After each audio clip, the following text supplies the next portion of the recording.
All right, what is going on, everyone? We are Tottenham TV here, back again with another live stream. It is Sim and Chill. It's that time of the week again. Hope you're all doing all right out there in the chat. Hope you're surviving after that horrific second half against Brighton.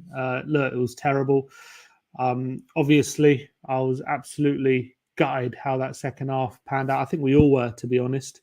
Big up to everyone in the chat at the moment. We are Spurs TV. Come on, big up to you. Adrian says, only problem is Who do we bring in? Well, only problem with what? I'm guessing with sacking Ange. We're not sacking Ange, people. Come on, let's all calm down. Rosan says delay. Is there a problem with the camera? Let me see if I can sort that out. Let me know that. Yeah, it does seem a bit of an issue here, doesn't there? 1 sec. All right, now it seems all right. Let me see. I'm all right. Is it all right? I don't know about the same, but the video is delayed. Let me see. I saw Ari and how are we feeling about this? Is Romero crap? I don't think so. Snake, a split second delay still on. Let me see if I can adjust this. 1 sec.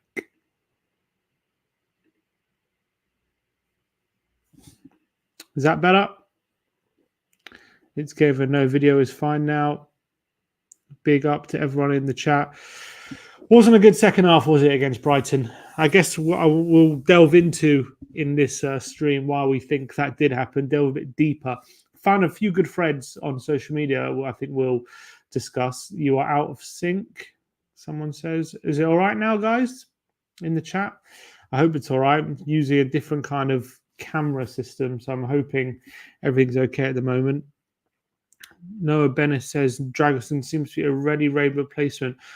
Well, you say that, he didn't exactly cover himself in much glory against Karabag, did he? And he didn't have a great game against Coventry. So we're talking about replacing Romero with him. Like, people say Dragoson deserves a run in the team, but it's like, I understand Romero has given away some goals recently, don't get me wrong, and I'm frustrated with him. But has Dragoson's performances warranted more game time? I don't know. Like, I don't know if that's true. So I don't know. You're about not out of sync, a bit delayed. All right, let me see if I can try and fix this. Apologies for that. Wonder why. So I wonder why this is being delayed. Must be something to do with the camera. Could give it a time. Give Spencer on team. Everyone's going in a doggy, but I know he had a poor second half. But first of all, I thought first half he was pretty good. I actually thought he was decent. Also, I actually think recently, when he's been fit, he's been phenomenal. And I actually think he's really getting back to his best. So I don't think Udogie, I don't mean taking Spence into the. I don't think taking Udogie out is going to give us any answers. I know we should have brought on Spence in that game because Udogie was clearly struggling in Inter. And that was something that should have been addressed. But I don't think taking Udogie out is the answer right now, in my opinion. Like, I think Udogie's still playing quite well, apart from that one game. So I think Udogie's actually been recently really, really good. So I don't think that's a good answer, in my opinion. We have such reactionary fan. Was this? There's such reactionary fans. Most of Twitter are Ange out. No, they're not. It's just a few. I don't think most of Twitter are Ange out. Just a few people you've seen. I think the majority are still really backing Ange, in my opinion. I have a question. Actually, how do you think Ange will respond if the same issue happens? Yes, the players were bad for the goals conceded, but he should have made subs. He needs to own up for being wrong. Yeah, this is something that I've brought up with in regards to Ange Postecoglou post the Brighton game. I really think it was strange what he was saying about the subs, and maybe it was just coming out of frustration. Maybe it was coming out of an emotion after the game. But him saying he could have made subs earlier, but he didn't want to get falsely rewarded. And if you make subs and get out of the game, you could get falsely rewarded. I kind of understand what he's trying to say, but I didn't like you're a football manager. Your job is to look at what's going on the pitch and try and influence the game and try and get a result. And to sit by and watch things go wrong and not change it because you don't want to be falsely rewarded, it's a bit of an odd approach. And I don't really think that's a really good long-term, it's not a good approach to have just because you don't like what you're seeing from the players on the pitch. And I get it. The players have to be responsible for how they're performing on the pitch. But I don't agree with the sentiment that he shouldn't make changes because he wants to be falsely rewarded. I just don't agree with that sentiment.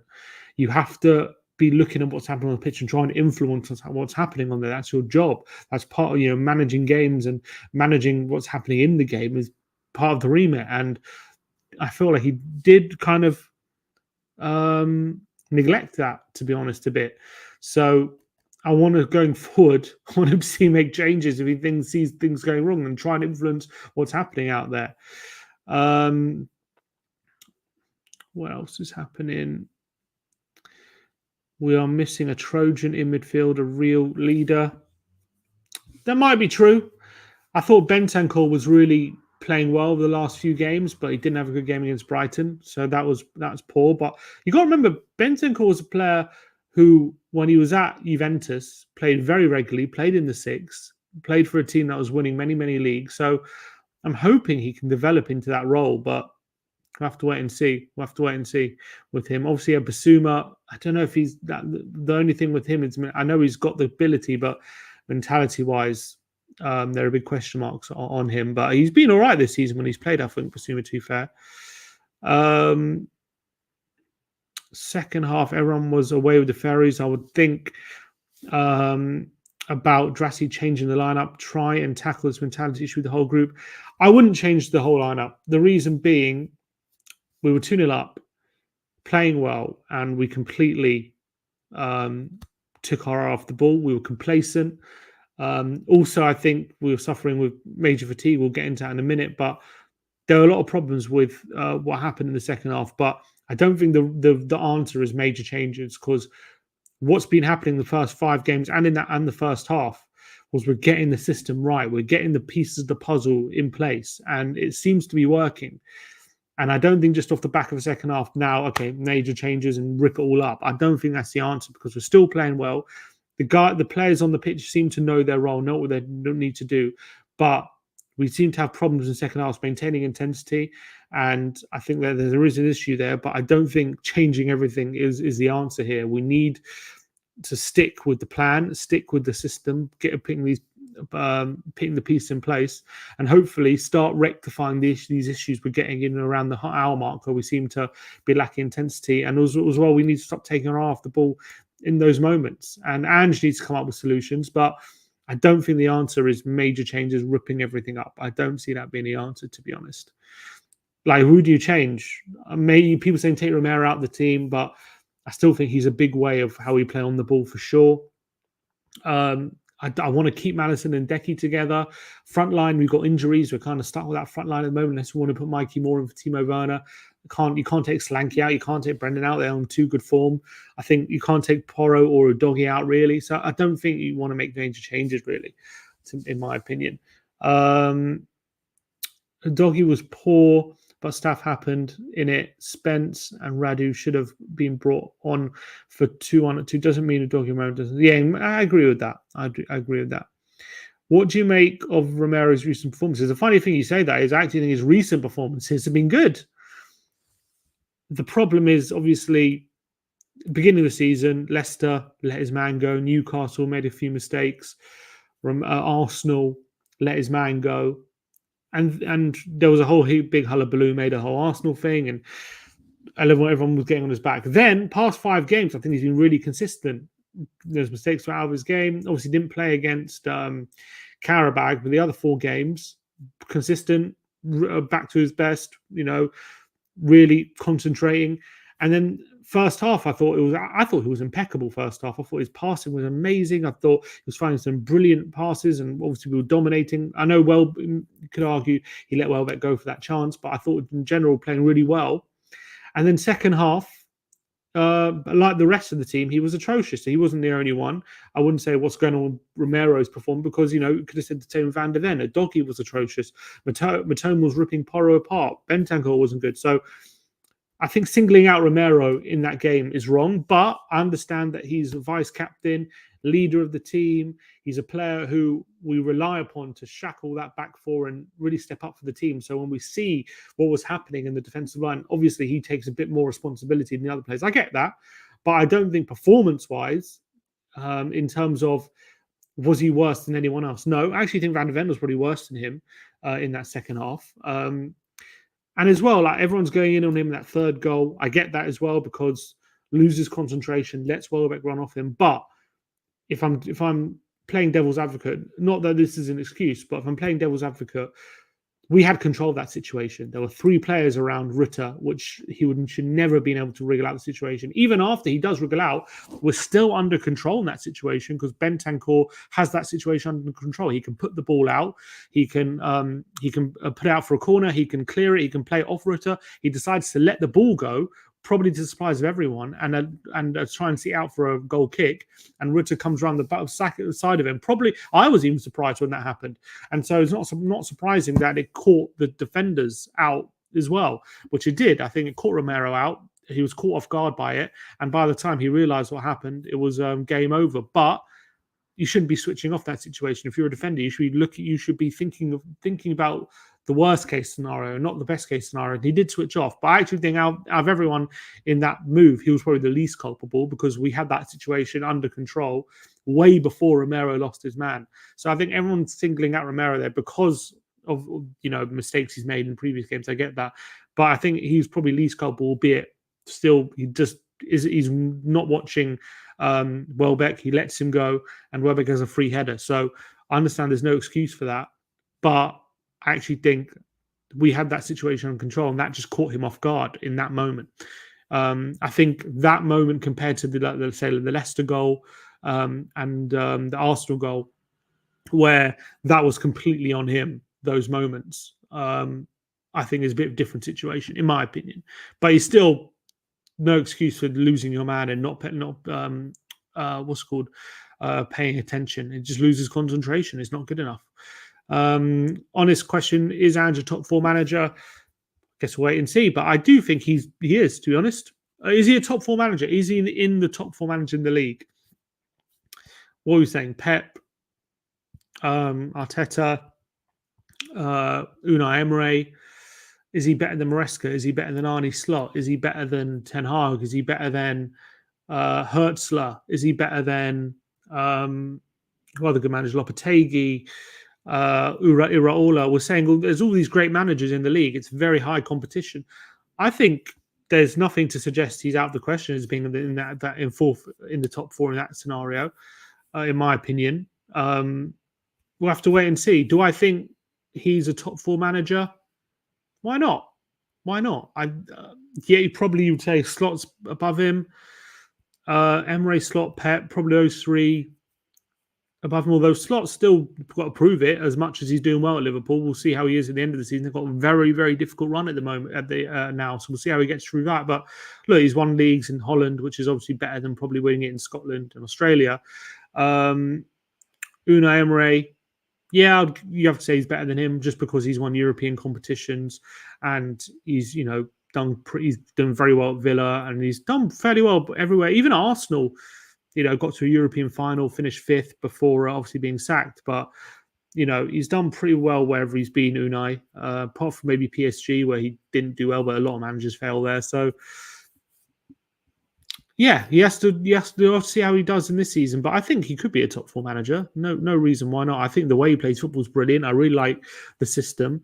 I think it's doing good stuff for us, but I have to wait and see. Let's delve a bit deeper then into why we think what is happening. What happened on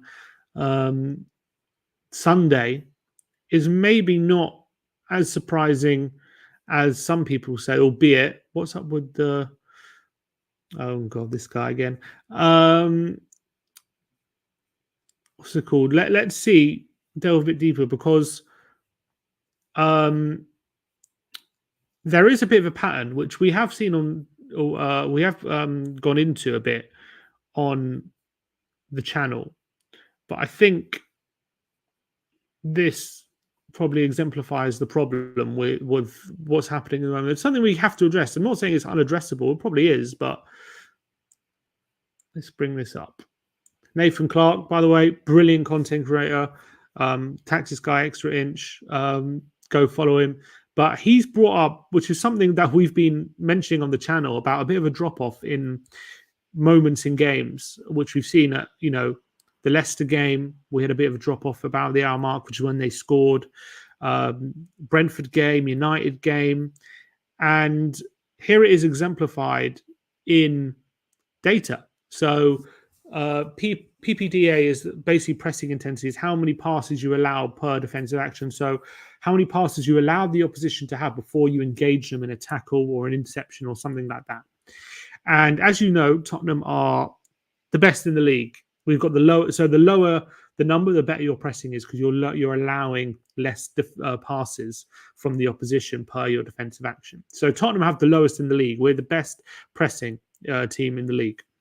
We allow the lowest passes per defensive action, and we can see here during game states, as you see in this is Brentford first half.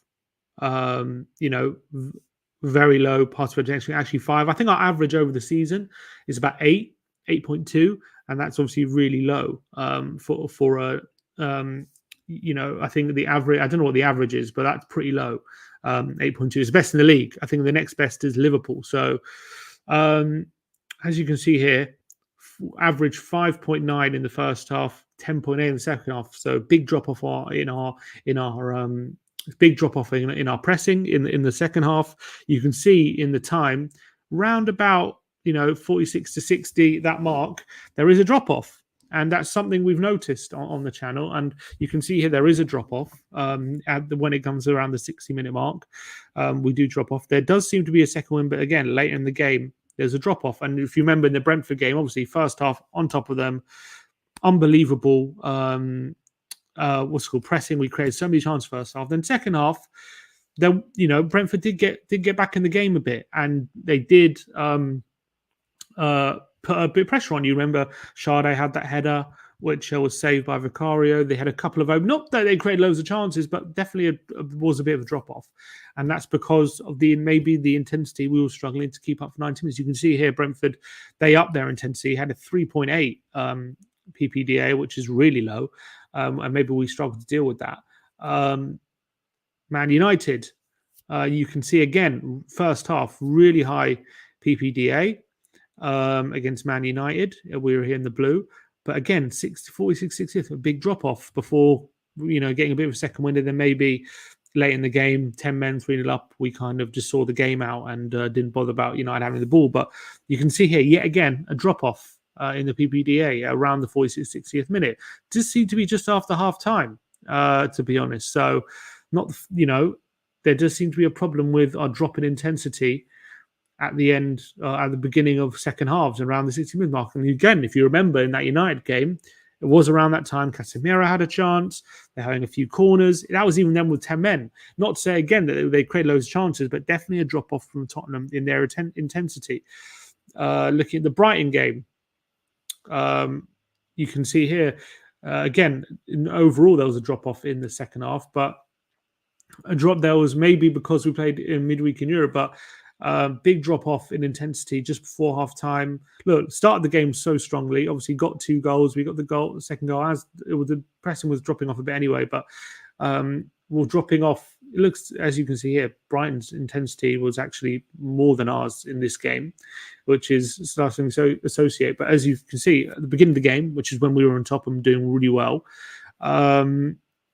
we were really intense, getting chances. We got 2 goals, then a major drop off. And as you can see, this was the level in the first half, 8.4, 7.3 around there.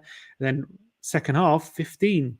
Big drop off in intensity again around that time. I mean, it does say here there was a big drop off just before half time as well, which I guess makes sense because you remember, Matoma created that chance for Welbeck, and they had a few openings. They had a header. I think Welbeck had a header as well in the box. So they had a few sighters, not like clear-cut chances, a few sighters, but you can see maybe they were growing in the game. And as you can see, the pressing was still dropping off massively in that 46 to 60th minute. And that's, again, more evidence, and that's when they blitzed us. It did improve a tiny bit, but never really got back to the level it was in the first half, that pressing intensity. So there is clearly a problem here. There is clearly a problem here about the intensity of our pressing dropping off. And is it a case of we're just too intense? What is Ange asking to do too much to sustain over 90 minutes? Is there a way we can kind of adjust our pressing system to make it more sustainable. I remember maybe, I don't know if I have the numbers, but under Poch, we kind of fairly in his early reign, we had similar problems where the pressing would kind of, we wouldn't be able to keep it up for 90 minutes and we would puff out. But he did I think he did adjust a few things and we got fitter. And when we were at our peak, we were relentless. But at the moment, they're definitely, as much as we're doing really well in first halves, we're dominating. And even moments in second halves, especially after the 60th minute, we seem to have a second win. But there is a problem here. There is a problem here. We can see here, as Nathan has exemplified, you can see from momentum. This is the Brentford game. Again, around the hour mark, there's a drop off in intensity, and you can see momentum swings in the opposition favour. Again, around the hour mark, momentum swings, and around here, the hour mark, and the momentum switches in the opposition favour again around that time. Brighton, it happened earlier. Maybe it's because of the midweek game, it happened a bit earlier, but you can see here, Brighton, it did happen earlier. So this is something we do have to look at. Ange does have to sort out, and it's all good and well saying it's the players' fault and all that kind of stuff, and going hard on the players. And maybe it is, and maybe on Sunday it was the players, but I think Ange also has to look at himself and also has to look at the tactics we're deploying. And I'm not saying there's something wrong with what he's deploying. I'm just saying how we play causes problems, and it's on him to kind of find solutions to those problems. And how we do that is a difficult question. Do we have to go through periods where we sit off the pressing, go into a bit of a mid-block, stand off them a bit, and kind of readjust and then go again? I feel like when we had Poch, we kind of did that sometimes. We kind of developed into it. But I guess when you're a team like Postecoglou, when you're having a lot of the possession, and you're the one making the opposition run, those should be the periods where maybe you're making them run a bit and conserving a bit of energy. But as well, when we're on the ball, we're also very intense. We don't really slowly build up. We like to be quite direct. We like to get the ball back and play quickly. We like the keeper. I think we're the lowest team in the league for goal kicks. We don't take our time from goal kicks. Vicario wants the ball and play as soon as possible. We are very intent on and off the ball. And maybe if I don't even think, when people talk about sustainability of the tactics, I think when it comes to, being open, all this kind of stuff, high line, I don't think that's what's unsustainable, but maybe being this intense for 90 minutes is proving to be too difficult, or maybe we need to make more changes. That is the problems we're seeing here at the moment. And I think it's good to see what we're seeing on the pitch backed up by data, because it's clear for everyone. I think John McKenzie did a nice thread on the game on his review. You have to follow him. He's from The Athletic as well. Go follow his account. I haven't followed him apparently, but go follow him, Tifo and The Athletic. He does a thread every Monday about things he noticed in the Premier League. So I thought it would be a good thing to go through it. So he's talking about, under Postecoglou, the Spurs have the most intense teams without the ball. There you go. So 7.5 actually. And look, actually Arsenal was second. So they're also very intense, clearly, in their pressing. Maybe in the last couple of games against Leicester and Southampton, they've upped their pressing a bit. And he says it's basically, we know, I'll explain that to you, what PPDA is. He said what was quite interesting is, so to do this, Spurs need to be super aggressive in their pressing. When the opposition is building up with the ball, they like to jump man to man, put them under pressure, and try to force turnover. So this is the setup, you see in the Brighton game. 2 centre backs. Tottenham got 2 forwards pressing man to man. You got 4 onto the 4. They got 2 midfielders and the 2 fullbacks. Tottenham going man to man and pressing really aggressively. You can see here, they go man to man, try and force those turnovers, and that's why we've been so successful gaining from turnovers in this game. And as he said, it created the first goal. But what he said is usually under this, when your teams are going man to man, you'd want maybe your 4 players to drop in to create numerical advantages. So that they're able to play out the press, and that means When you've got players dropping deeper, you've got more options. So when we go man to man, there's more players to play around, and it'll be harder unless we commit defenders back forward to the press. It'll be harder for us to kind of win the ball back because they're going to have more players to play around. But what they did is they did the opposite. Hertha actually, instead of forcing the bringing forwards back, he actually forced forwards even further forward and actually got forwards up against our four defenders, which was Matoma on the left, Minter on the right, Rutter and Welbeck in the forward positions. So what this meant was, as he says, it created space between the defensive line and the pressing unit, as you can see here, because they were pushing back, meant that we couldn't commit other players forward to the press, and it created a big gap between our midfield and the defensive line, which meant we were really open. Probably meant losing control of that midfield. This meant that Brighton did get through the press. They had space, and they had space to attack. So when Brighton were able to, with some good players they got, when they were able to get through this line, this pressing structure in the second half, which was just right at the beginning. So this is a lead up to the first goal. They were obviously sometimes teams are able to get through, and when they were able to get through, they had these oceans of space, which meant, Minter and Matoma had loads of space to run into, and Rutter as well. And secondly, meant Brighton could pressure the back line to cause them problems in these moments when they broke the press. So, which is why maybe we saw the back line under a lot of pressure in that second half, and which is why maybe we're seeing more mistakes. So it's easy to point out mistakes, and there were, but was it because they were being put under too much pressure? Because they were 4 against 4, constantly 1-on-1 against their markers, constantly 1-on-1 against attackers, which means if you're put in that position a lot, the players like Brian, like Mitoma, very good at dribbling, like Rutter, in good and small spaces, like Minter, who's so relentless in his ability to take you on. Maybe that's a reason they were making these mistakes. At times in the first half, Spurs were a little more reticent to press up, only committing 5 players to the press unit and using the back 4 and Benskool to keep the Brighton forwards covered. This actually made it easier for Brighton to build through the first phase because they were easily able to create a free man in Kadioglu. This sort of sequence led to the best chance in the first half.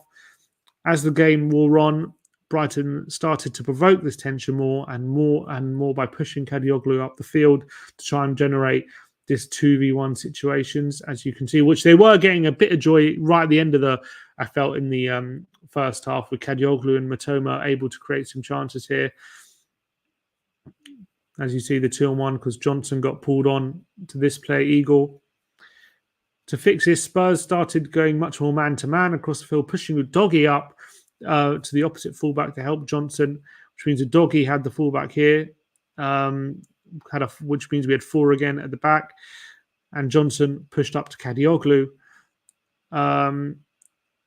As an aside, this is also a little bit the case because Solanke was tasked with pressing Van der Ven and Verbruggen. Not Van, I think he means Van der Gen, who didn't even play, so I'm guessing he means Dunk, which gives Johnson a little more to cover and help cover. What changed was Johnson would now stay deeper and cover the fullback.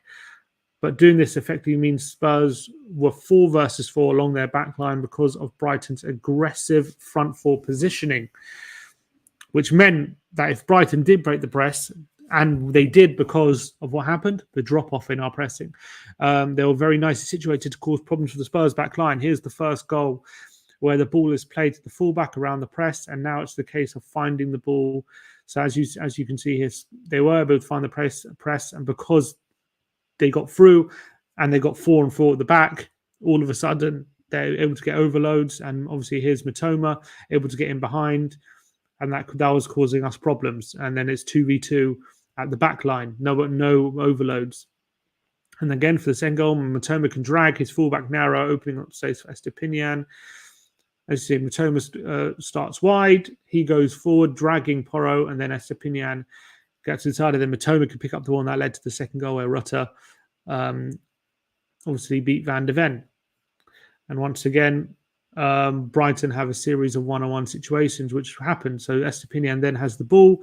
He played to Mitoma, who quickly got it off to Rutter, who obviously got his goal. Which end up with, there you go, Mitoma, who are very good in one-on-one situations. Mitoma, Rutter, proved that yesterday, very good in one-on-one situations. And obviously, there you go, they got the second goal. So Brighton's aggressive positioning with their front four was the key to the comeback against Spurs. It created space that their build-up and our build-up unit could exploit, and it forced Spurs into a series of one-on-one battles along the back line. So I think there's a couple of things there as to why we struggled badly in that second half.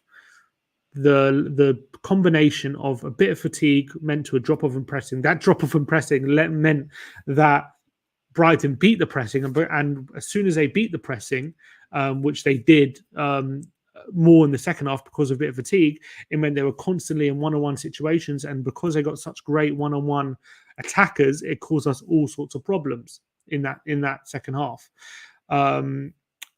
And that was what led us to losing the game from a winning position, when obviously we gained that advantage because we were fresh in that first half, because our pressing structure is actually really effective, and we actually get chances from it, and Brighton paid the price for that in the opening exchanges. And then these things all came against us. But key factor is definitely Ange has to look at this and analyze the situation, and realize that it wasn't just a case of the Spurs players sacking off potentially, as much as maybe there was a case of a bit of complacency because of the lead, but the fatigue has been a bit of an issue for a few games. So that is something he needs to look at. And the way we still tried to press and then left our back four completely exposed to overloads because of how Brighton have really good one-on-one players and they're very comfortable in those situations.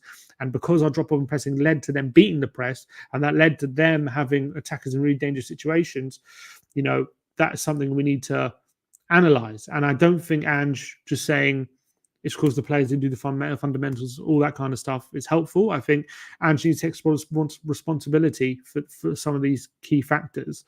And as much as maybe in the moment, it's easier to blame the players because maybe it looks like they're not running. It looks like all these different things. There are issues here Ange needs to watch out for. And not saying they can't be rectified, not saying that that the way we play, it's all we have to throw it all out and start again. Not at all, because there's a lot of benefits to how we play. But these are the drawbacks that we're seeing in the last few games, and especially this second half on Sunday. And that is something that Ange needs to be mindful of. Big up to everyone in the chat. Wolf Mallow says, is it a system that is so physically challenging to sustain mental lapses stemming from fatigue? Is thing? Yeah, I think there's a case for that. There's a case for that being a problem, and that's what led to what happened in that second half. Top analysis, Sim, generally insightful. Thank you, but big credit to Nathan Clark and John McKenzie as well. Brilliant analyzers of the game, and you can learn a lot from them. But it's really good that, and I'm really not happy, but it's interesting that some of the analysis that we've made on the channel is backed up there on the data. But obviously, they bring a lot more to the table, drilling deeper as to the tactical elements of it. But definitely, in terms of pressing stuff and energy and fatigue, that's definitely something we've picked up on, and the data definitely backs that up. Lily White India says it's understandable the system is exhausting, but in the Brighton game, our players didn't tire over the period of the second half. They turned up complacent from the first minute. Maybe it was just complacency, but there's clearly been a drop off in pressing in the last two games as well, even the games we've won. And you wouldn't say we've got complacent in those games. So is it just a complacency problem, or is the system just too intense to keep up for 90 minutes? Daniel Levy. Ange ball is exhausting our players. Their intensity dies by the second half. The question now becomes, does Ange think that the decrease in intensity in both attacking and pressing phase that occurred in our second half happened because of players' exhaustion or player complacency? I mean, I don't see them just being complacent every game. To be honest, I don't know if do we really believe these players are just always complacent around the same time? That seems too much of a coincidence. I think maybe fatigue has to be a bit of an issue here. Do I think Romero is overrated? No, I think he's a quality centre back. I just think we've seen it for Argentina. You don't won what he's won at international level if you're not good. I think recently he's been losing concentration too often for my liking, and that's something he has to rectify. Is this just a moment in time? And when we look back at this season, is this something we're going to constantly see, or is it just a moment in time where we're looking at Romero where there's a few lapses? Maybe. I'm hoping so. I really believe Romero on the ball, one of the best centre backs you're ever going to see. When we're pressing and when we're on top of the opposition, he's fantastic. I feel like when we're under the cosh, he does lose his concentration. But is that a factor because of the system and how much pressure we put on our defenders, or is it because him himself was losing concentration? I don't know. I guess we'll have to wait and see as the season goes on. But I think there's an element to both of it, to be honest. I feel like you can, as we saw in that analysis there, we put a hell of a lot of pressure on our defenders in that second half, constantly in one-on-one situations because the pressing decreased, and then they were able to get through in a press too often, and then all of a sudden in one-on-one situations time and time again. So is that completely on the defenders that they put on that under that much pressure and lost concentration a couple of times? I don't know. I think maybe it's to do with what happened tactically in the game and also pressing wise. Would you say we don't necessarily have a great one-on-one defenders, more so defend well together as a unit, which what our system requires? I actually disagree. I actually do think we have good one-on-one defenders, but you can't continue to ask them to one-on-one defend throughout the whole game. I actually think as a unit, there's a problem. We're good defensively when we're pressing. As a pressing unit, we're good. But as a unit, defensively, when we're under the cosh, we're not good, in my opinion. Actually, I actually think we struggle, to be honest. And I actually think when Van der Ven's a very good one-on-one defender, I think, when players are running at him, when also Romero and players running at him, actually, I think he's really good. So actually, the opposite. I actually think they are good one-on-one defenders, but they struggled against Brighton because they had to do it too much, and they shouldn't have been asked to do it that much in that game. The rebuild in terms of players ins and outs is pretty much completed, to be honest, apart from Bentancur, which position is the starting lineup. We can find a better option realistically. Left wing, maybe. Obviously, Son's coming back, but obviously Timo Werner's clearly upgradable. Yeah, it's tough when you're looking at, I think, because I'm really liking Maddison and Kulusevski together at the moment, loving that dynamic. So I really want to see where that goes. I don't think right now it's obviously upgradable, albeit could you sign a midfielder who's better in that position than Decky and Manners? Maybe, but it's not obviously upgradable. Obviously, the number 6 may be the most upgradable in the midfield. Maybe right wing, but Brennan's on fire at the moment. But obviously, right wing, you could probably say that's the most upgradable position in the front line. I mean, in defence, it's tough to think. Obviously, people will point at Romero, but I think on this day, can we sign a better centre back who's better than him? I mean, maybe one's coming next year, Vuskovic. We'll have to wait and see.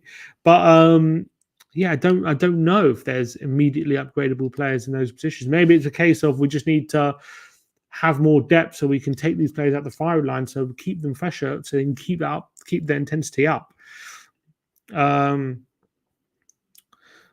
Do you believe we have the right manager, the right young players, but not the right experienced players? No, I think I don't mind the experienced players. People say we lack leaders. People say we need players who stand up more when the chips are down, and maybe that's true. But you've got to remember, there's still a young team. They're still developing. Son, Maddison, Vicario, and Romero. They joined. You remember this is their second year in the leadership group. Last year, they had, they just made it themselves after, they had Kane, they had Højbjerg, and they were all under them, apart from Maddison. They were all under them in the leadership group. So they're now the leaders stepping up. They're still kind of new to the role. So give them a chance to try and develop before we say there's nothing there in leadership wise, in my opinion. I just hope the boys have learned from this and will let it hand again. Yeah, I think the players need to learn from it, and Ange needs to learn from it and needs to start coming up with solutions about how we can work on keeping up that intensity. And if we can't, we need to work on not leaving ourselves so exposed and adjusting the way we play a bit when the intensity drops off. And we need to figure that out. Now, to be fair, if I've always of the opinion, you need to kind of see there's a problem before you start adjusting things. And now we can identify a problem clearly. I think beforehand, maybe it's tough to identify it, but now there's clearly a problem to identify. Now he has to find solutions. So I'm giving him a pass because just because a problem shows itself doesn't mean it's your fault necessarily that there's a problem. It just means that the way you've done things has caused a problem. But that happens always in football. You adjust things. You have a certain way of playing. Football's all about give and take. You know, you have a high line, you leave space in behind. You play a low block, you struggle to get into the opposition half. There's all these different things that there's always give and take. There's no perfect system, and so you develop a way of playing, right? And you instill it and you implement it. And just because it's caused a problem doesn't mean that way of playing is wrong. Just means you need to find a solution to what your way of playing has the problem that it's caused, and you have to try and find solutions to that. But you have to wait for the problem to reveal itself before you can find solutions. You can't preempt the problem. You can try to, but it's difficult to do that. So obviously you can try and preempt some certain problems, but there are some problems that just appear themselves once you implement the system. Now, I think the system's been implemented to a much better effect this season, in my opinion, than last season. We're creating less chances, creating more chances. We're putting ourselves in better positions. But these are the problems that we're finding ourselves in compared to last season. So it's all about finding those solutions to the problems that have revealed themselves. And got to give them time to do that.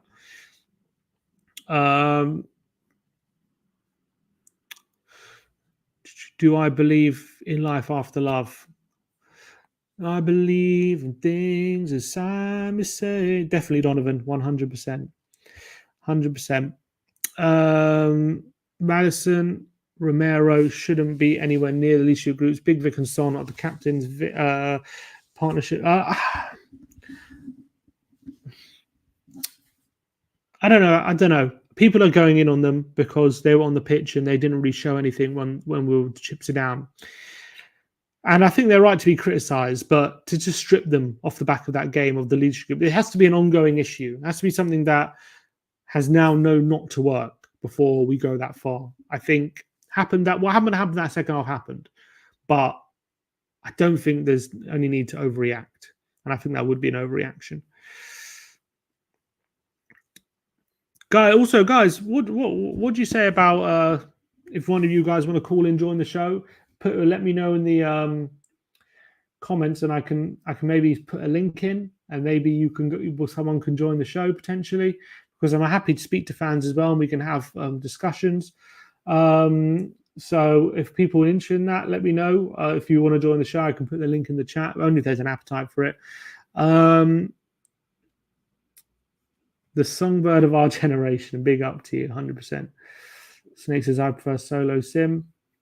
Do you believe we had the players Poch had in the squad in those years we were challenging? Do you believe if we had the players Poch had in the squad in those years, been challenging for trophies? Maybe. Is that Poch squad better suited to Ange? I think maybe it was a bit more physically robust. Walker and Rose fullback, although Doggy, I would say, is probably more physical than Rose, but Walker probably over Porro. The centre backs, I don't know. I think the ones we have now probably more suited to how we're playing now. I think Wanyama would fit really well. Dembele would fit in really well. They both probably get in the team. Maddison and Eriksson. Probably Eriksson had a bit more running about him. Obviously, a younger Son, Kane. They would be brilliant in this system. I'd probably prefer them. I really like what Solanke gives, but a younger Kane, I think, would be really good. Sec.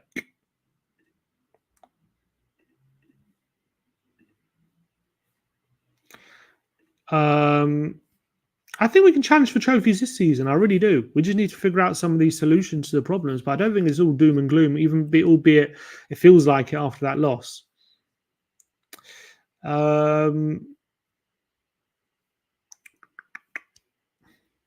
I did come across a video which I haven't watched, so this is the first time I'm watching it, but I'm interested to see what this is all about.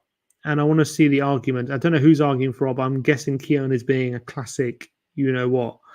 And he's probably saying Ange needs to go or whatever. Let's see what's happening. I quite agree with that message sender there. Very unprofessional of Jim not turning up this morning. Thank goodness Jeff Stelling was around and willing to cover for him at 10 to 1. Thank you very much indeed for that. There's many Spurs fans sending in messages off the back of that 3-2 defeat at the Amex yesterday. I love watching Spurs and I still love Ange. But if we don't win a trophy or finish top 4, then I think Daniel will probably look at Ange and maybe think about somebody else. Maybe Frank, maybe Potter, maybe Tuchel. Simon, you heard the caller as we went into the break. He was on a few weeks ago and he had reservations then. He's got reservations now. What do you think in this international break? Is there a fair amount of soul searching to be done for Daniel, for Ange, for the players? For Daniel, probably not. For Ange, who seems to have taken it quite hard after the game in terms of his reaction, maybe. Individual errors cost people games. I was saying to Martin in the break, if it ain't broke, don't fix it. Why would you change? If you're winning a game and all that you've done has got you in a position to win the game, why would you change it? And Martin was making the argument about lack of control over the game, and that's possibly right. And one of the things that he'll look at is the ability to control games better. It's one thing, but actually I always got this constant return to the Chelsea game. We played a high line. I always got that because it wasn't about the outcome of that game. It was about creating a culture within his Spurs players that have been perennial losers for a long time, about the mentality that's required to win games and the bravery and the consequences of it. And he was prepared to live with the consequences of it, but he wanted to instill a different culture in those players. So I always got that, the reasons why he did it, because it makes no sense. If it even seems like I go down to 5 players, I'll play high line. But that's not logical, and no one suggested it was. But I understood the underlying reasons behind it. But he was still saying that before the game yesterday. Yeah, because he believes we're not here to control the game, we're here to entertain. Well, I think there's an element of playing hide and seek with the media on that respect, because you wouldn't say to the media, I don't value set pieces. But what's the purpose of that? I don't know. Maybe he resents. I don't think he does. I think he resents to say, listen, mate, because he was getting irritated. There's a lot of that at times. Yeah, but I think now he has to be perfect in everything he does. So, there are some teams now, if you look at it back in the day, the teams that played direct football, percentage football, you're going to say your Boltons and your Wimbledons, they were very good at set pieces. But now the best team at set pieces is one of the teams that actually plays the best football, Arsenal. So what you need to do is you need to be first in class for every area. Because it's a fact. It's a fact. So what he needs to do is, if his rivals or the other team's competitors in that division are doing better in that area, he has to do better himself. But he spent more time on the training. Given latitude to build. It didn't start like this. Arsenal didn't start like this. Arteta didn't turn your library into a cheering fan base. It took him some time to do it. So you've got to give people a degree of you can't be going crazy. So you change the cricket culture in that first year, and even then, I think we said at the time, didn't we? If we put 10 top coaches in a room, how many of them would play the high line with 9 players? There wouldn't have been anybody other than him. Again, so why is he doing it? I just mentioned that. Isn't that about the culture of Tottenham Hotspur, which Conte talked about? Yeah, you can lay that out, but you're going to get beat, aren't you? So you start to adjust. But he's prepared to accept the beating on the basis of changing the culture, because you had exactly. I think Simon's talking sense here. I think, and I understand if your football managers have to be played on results, but what Ange is trying to instill in this team after we had Conte and Mourinho and Nuno is that we always are going to try and win games. We're always going to be trying to go forward. We're always going to try and attack. And you can't just change it. If he was to say, what would happen against Chelsea? We go down to 9 men, and obviously we drop back in the low block and we nick a point or whatever. Let's say we did that.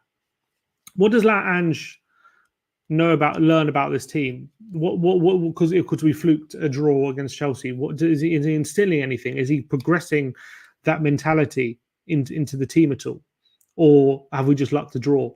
I think you learn a lot more by how the players continue to play, even when the chips are down, even when it's not easy to do it, and they continue to do that. Then you can learn a lot about the team. Anyway, we're not talking about the Chelsea game anymore. I mean, and when he talks about set pieces, yes, we've had our struggles from set pieces, but this season we've actually been pretty good. Apart from the Arsenal game, that fuels the narrative that we're bad from set pieces. Actually, we've conceded 1 goal so far from set pieces. We've actually had the highest XG in the league from set pieces so far this season, as well as scoring against Everton. I think Romero scored, and against Leicester, we created a number of chances for set pieces. Against United, we did as well. We scored from a corner against United, scored from a corner against Qarabag. So we've really improved in that aspect. He gets no credit for it because we lost to Arsenal from a corner. But it's a lazy analysis to say we're rubbish from set pieces and he doesn't care about it. And if you want to be a good team, you have to concentrate on set pieces if he doesn't do that. Conte going out the door, every single one of those players had no character, including Kane, and we're not winners, right? So that was the culture that was pervading Tottenham Hotspur. You get Postecoglou coming and going, I'm going to change the mentality first, and then I'll change the outcome second. And that was the underlying sentiment. I moved away from him playing a high line and having the balls to go, we're down to 9 men. I'm still going to do it. Has he done that yet?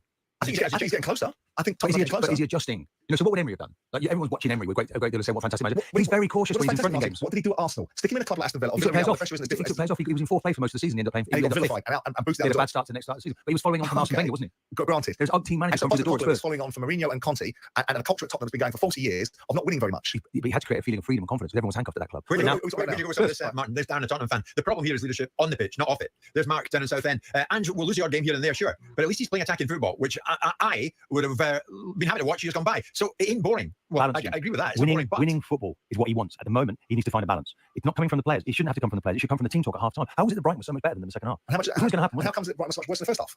Yeah, but they still had opportunities. Look, Spurs could have been 4-5-0 up. They should have been outside. But they weren't. Your Arsenal team that was an invincible team was beautiful to watch on the eye. Because they had balance. But you had balance, and that's personnel, and that's leaders on the field. So if he hasn't recruited the right kind of leaders, then ultimately he's constantly going to fall short of the balance that you think he should achieve. It's going to come down to the culture. I mean, if you look to his bench, he had Basuma and Sarr on the bench, perfect players to bring on earlier in the match. He waited too late to do that. Yeah, that's probably right. Do you think Ange's Tottenham is going places compared to Conte's Tottenham or Mourinho's Tottenham, Simon? Well, I think that Postecoglou's Tottenham is representative of a collective. I think Conte's Tottenham was about Conte. It was all about Conte and what he wanted and what he didn't get. So it didn't become about Conte's Tottenham. It became about Conte, and a bit more Conte. Whereas with Postecoglou, you've got a chance that maybe you might win something with him. Because if you've got your Rangers getting into, with due respect, to a Europa League final, if you put Tottenham against Eintracht Frankfurt, I bet you Tottenham would win that final. You've got better players. That's somewhat hypothetical, Mr. Jordan. But I'm talking about competitions they can win. Can they win the Premier League under Ange Postecoglou? No. But I think the manager has to realise there's a balance to be had. You know, like if you look at Arsenal, the way that they play. Yeah, but can we win under? Can we win the league under? Like, this is an unbelievably high standard. Can we win the league? Like,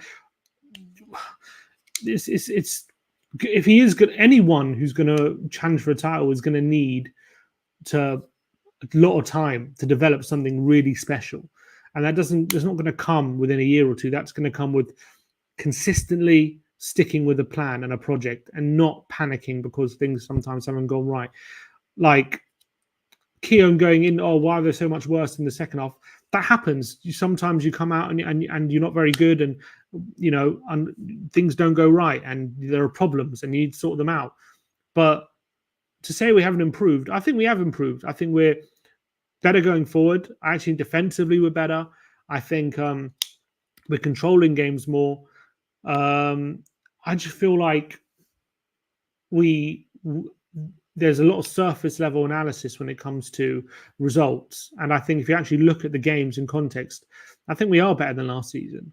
I'm going to mention this. I'm talking about this, the Thames barrier. They retreat to the edge of their own box. They're under the cosh. They do now. They did when they choked in the season. They should have won the Premier League. Spurs don't do that. Spurs don't do that. You have to recognise that in any game of football, you're only going to have possession. People are amazed that you're bringing Arsenal into this discussion because there's another Tottenham fan not forgetting how long it's taken Arteta to build this Arsenal team. Well, how long has it been to then he says very politely, shut up, 14 months. You're an Arsenal cheerleader. No, it's 14 months. 2008 was the last trophy, no? Yeah, but we're talking about Postecoglou, not Spurs. We're talking about a football club changing a culture. We're talking about your club having won a league for 20 years, so shut up. Yeah, but we've won trophies. An FA Cup. We're winning football matches. I'm talking about there's no balance in his team. That's all. If he strikes a balance, they can be successful. But the manager has to step out of his ego and say, right, okay, we haven't got to win this 6-0. We just need to win it 2-0. Okay.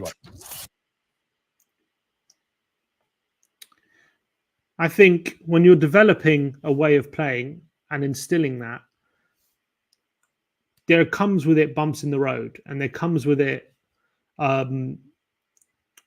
times where you get unstuck, and it comes with it times where there, as I say, problems come. But Arteta didn't get where he is by adjusting straight away. He stuck to his principles, and then once his team got to a stage where they know what they're doing and it's like a well-oiled machine, then he started making adjustments. They didn't become this defensively solid team straight away. They're very good defensively this season and last season. Season before that, they weren't that defensively solid. In fact, I think they didn't keep too many clean sheets at home. They were very much a team who went hell for leather, and they got on their way in a title race. They fell short, and then he made adjustments because they fell short for a reason. You got to allow us that period. Will we fall short? Well, is it not good enough at the moment? I think we're playing well. We're losing too many points that maybe we shouldn't have lost. And obviously in the second half against Brighton wasn't good enough. But we have to be allowed that period to figure out what we need to adjust, what we don't, instead of just hammering, saying you didn't adjust it, you didn't, you're not, flexible. You don't adjust this. You need that grace period to implement your system and then adjust it. You can't just keep adjusting on the fly as you're implementing it, because then you're going to end up in no man's land, a bit like Man United, where they're just nothing. They're a nothing team. You don't know what they are. And like, because he's kept adjusting and adjusting and adjusting, and all of a sudden you lose that identity. That's not what you want.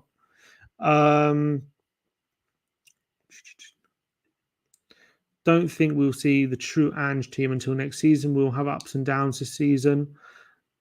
Yeah, probably until we hit that point. But maybe, we could still go on a big thing on the Europa League. Sim, Ange doesn't stay at clubs long. History shows that. Yeah, he leaves when he's won everything usually and goes on to something better.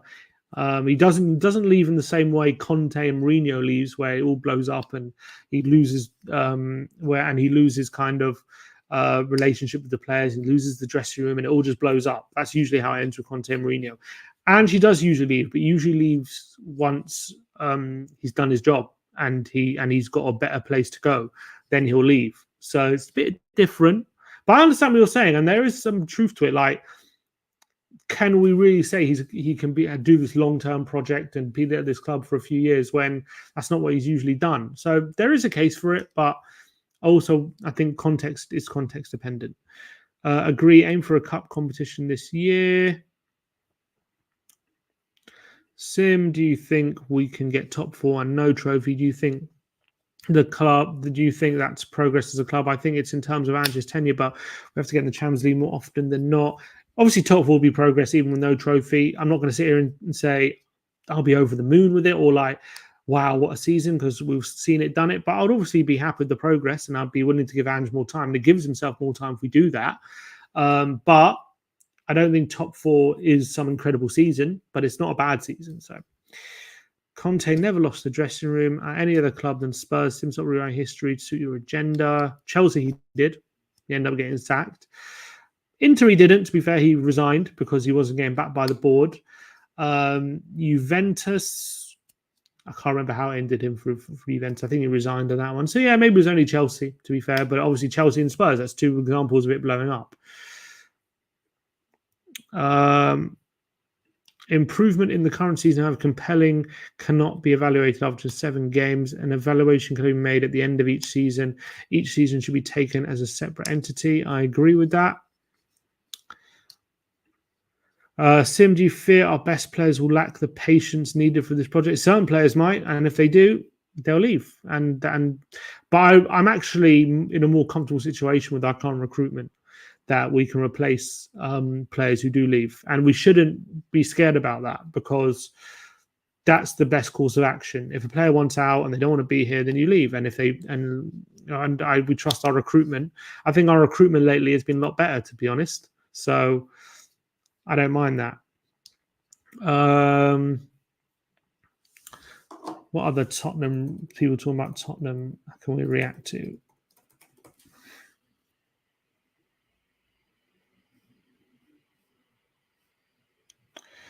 Let's see.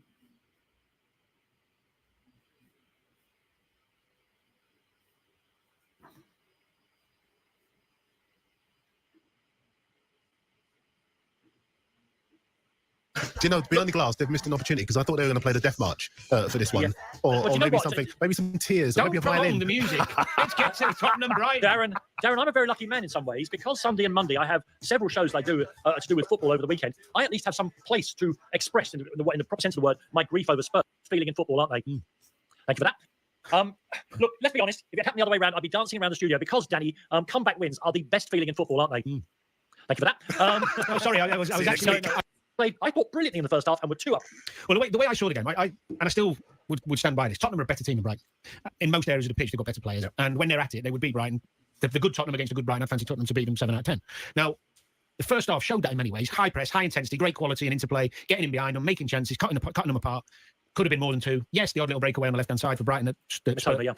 A big, huge tactical high-line problem, or a little bit of mentality, because they dropped off a little bit, which is a problem, because you're winning 2-0, inevitably 10 yards, 15 yards, you do drop a little bit. But ultimately, the way Brighton got back in the game was down the right-hand side, and at half-time should have, and he might have done, but should have addressed the only problem Spurs were having in the first half, which was the lack of cohesion with Brennan Johnson and Porro dealing with the 2 left side. It was Mitoma on left back and the Turkish left back. Çalhanoğlu. Yeah. Right, now they swapped Çalhanoğlu for Estepinian, mainly because Kulusevski was getting so much joy in behind him, because his positional play was poor. But the problem they had was that Brennan Johnson either sticks with the left back, or listens to Porro about when they swap on who marks who. Yep. They never got it right the whole game. So they had so much time on the ball on the left that they were always kind of caught in between the two of them. Yep. They did on one or two occasions they got it right. But Porro's positional play was so wrong in conjunction with the right midfielder. Now he's got to be helping Brennan Johnson more. Yep. Now I was watching the game and I was in my head, I couldn't believe what. I mean, it's good. It's fair analysis. We saw in the analysis from John McKenzie that they very much looked to that side with Kadioglu coming inside or Estepinian going wider in that second half, and they were able to create a 2-on-1 a lot against Porro. And obviously Mitoma is one of the best dribblers in the league, so if he's in a 1-on-1 situation, that's also a problem. How he addresses it, obviously Decky's not the most offensive player as much as he's a physical player and likes the duel. He's not the most defensively minded midfielder, so he's not always going to come over and help or be aware of those kind of situations. So I get that criticism, and that was definitely probably something Anne should have sort of dealt with. What we're seeing, because the simplest thing to do is to fix that at half time by saying to Brennan Johnson, look, you stick with the left back no matter what, even if you end up at right back, because I want Porro to stay with Mitoma and stop getting caught in positions where he's not sure whether to go or stay, because Mitoma was dropping off and he was running behind him, then the left back was running in. Is that on the toes of either player, the manager, or should even a senior player in the team be pointing that out to both players? Both. It's very, very basic. I managed to carve a place in the Liverpool team when I was younger, when I was first starting out, first getting in that team, by being disciplined in my defensive work. Not because I could make and score a goal. That was an added bonus. And I played a lot of my time in it was my third season, but the first season I was playing regularly in front of Carragher, who was brilliant at talking to me, right? And we used to have this understanding that the left back or the right back, sometimes I play on the left in front of Risa, people like that. The fullback is never leaving me when he goes, I'm not leaving him for you until you tell me. Dead simple. Tottenham, if they'd have sorted that out half time, they win that game comfortably. And it's not this big inquest into high lines or trying to go and win the game and playing silly tactics and silly football. It's one side of the pitch where they get their jobs wrong. And what happens is everything comes down that side. Now, yes, you could look at Udogi's mistake, bad clearance, but that come down the left. I mean, I don't think that's totally true. Obviously, the first two goals came from that goal, that side, and obviously the third goal came from the left-hand side. I don't think it was just about shoring up that situation. I think a lot of it was Brighton making it a 4v4, being clever tactically, and our pressing dropping off. And that was a big issue. And as we've shown, the pressing dropping off is evident and with the stats. So I don't think that's the only issue. I don't think I'd totally put it just on Porro and Johnson on that side, but Mitoma was getting a lot of joy, so I can't deny Doggy that. misses the clearance, crap mistake. They get the goal. Minter. Then you could look at Bentancur trying to usher the ball out, and then Ruta gets the cross for but little silly mistakes as well. On top of that fundamental area on the pitch where they're getting done time after time after time, and it was the manager's job at half time to nip it in the bud. That's the only criticism I've got. Do you think that's the reason why he chose his words carefully at full time? Because he couldn't really stick it too much on the players if he's not taking that responsibility to solve that problem. I think it's probably instinct to put it on yourself first before to play. A lot of managers would do that in history. Some managers wouldn't, like Jose would probably come straight for the Porro more than Johnson for me is to blame. Porro was great in some aspects of his play going forward, as we know he always is, but working out the Mitoma problem wasn't that difficult because Mitoma wasn't quicker than him. No. Now, if you're playing against a player who's quicker than you and more intelligent than you, then you hold your hands up sometimes, but it's not that difficult what he does. He doesn't use his left foot very often. He hits the outside of his right foot, so you block that path. But you get tight to him and you give yourself a job on him and you let Brennan go. You tell Brennan Johnson to do that job. But Danny, it's just so simple. Honestly, it drove me I mad disagree watching with that. Mitoma's a very good dribbler. He's really hard to deal with. Is why a lot of fullbacks struggle to deal with him when he's got space, and he's a fantastic both-way dribbler. I think he'd be so good for Tottenham, Mitoma. I'd love him in a Tottenham shirt because I think he would do so good in our system, because constantly in a situation where he gets to be one-on-one. But I disagree with Danny when he says Mitoma's not hard to deal with. He doesn't go on his left foot, only use the outside of his right. He's a phenomenal dribbler, such great balance. He's so difficult to know which way he's going to go. It's why Porro struggled to deal with him, and it's why a lot of defenders struggle to deal with him.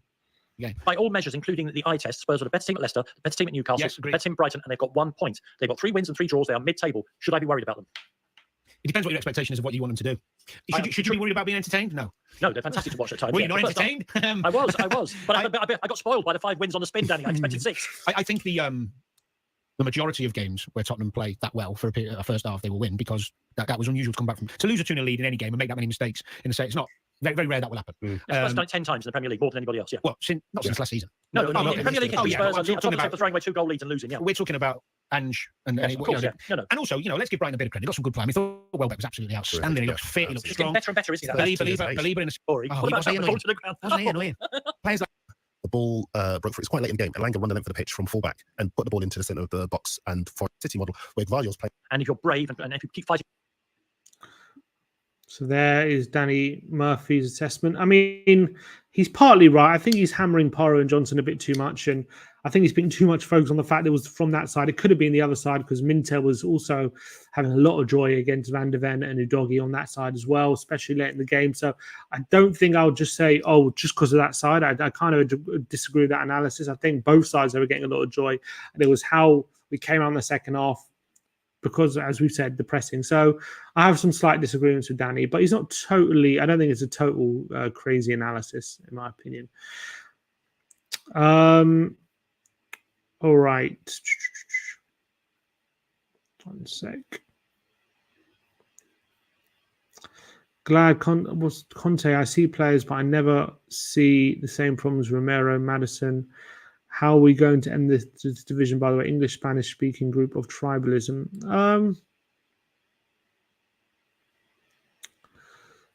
I don't know. I don't think there is a tribalism problem. Do you, Sim? Do you think fatigue was the main reason we lost the second half against Brighton? We did play 3 games in 8 days. It definitely contributed. I'm not sure it was the main reason we lost was fatigue, but the fatigue caused a drop off in pressing, and the tactical tips from Brighton was exacerbated from the drop off in the pressing from Spurs. It led to mistakes. It led to Brighton getting a lot of one-on-one situations with good one-on-one players. And then the mistakes at the back cost us. So I definitely contributed big time, but I don't think it was the reason, but it contributed a lot. It was quite a big factor. Our manager stood there like a mannequin whilst youngest manager in the league schooled him. He didn't tactically react in any way. And that's true. And that's on Ange. And he has to take responsibility for that. And I do agree. With all the things we've discussed today, the fact that Ange kind of spotted it in a way and didn't influence the game, bring Sarr on, bring Basuma on, even Bergvall, who likes to get in challenges, bring these players on just to be a bit more combative, to add a bit more energy, especially in the midfield, I think was the big one. The fact he didn't do that and he kind of just let it all play out, hopefully he learns from that and that he should be changing it quicker because as much as he can blame the players, he takes responsibility for his lack of action, 100%, and he should be criticised for it. Doesn't mean he's not a good manager. Doesn't mean he can't learn from it and do something different in future games. But I think he has to realise that the performance was also as much as on the players, it was on him as well, and he has to realise that. Sim, genuine question: how can you be successful with a manager that doesn't value defensive solidity? Because hopefully that is something we'll see going forward. We've, as I've said before, going Sunday, we had the second best defensive record in the league. We're XG conceded, we're in the top 5, I think. Chances conceded, we're low.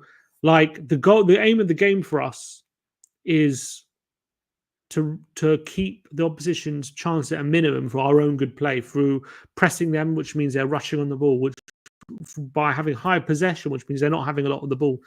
So with all these things, you're going to limit the opposition, how much they have, how many chances they have. And if you can keep limiting them to a minimum, that can lead to success.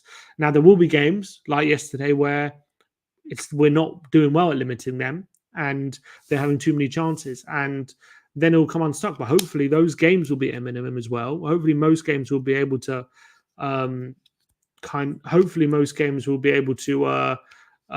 keep up that pressing and stuff like that. So I think you can still have success. I don't think the way we play can't be successful. I really don't.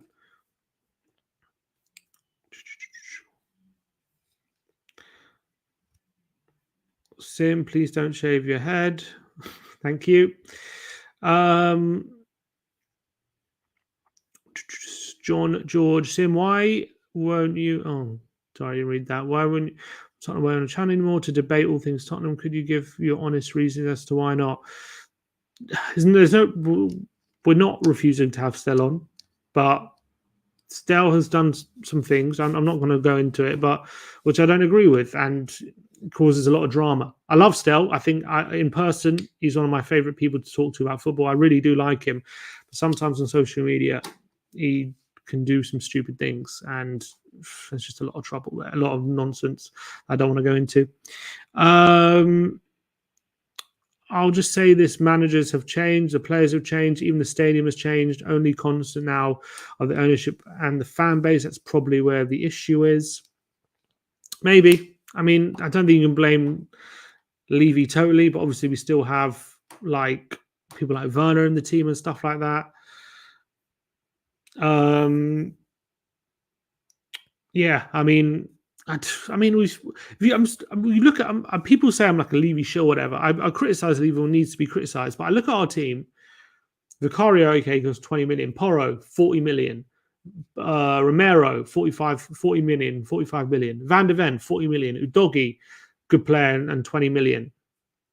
Bentancur and Basuma, 25 and 20 million, but both good players.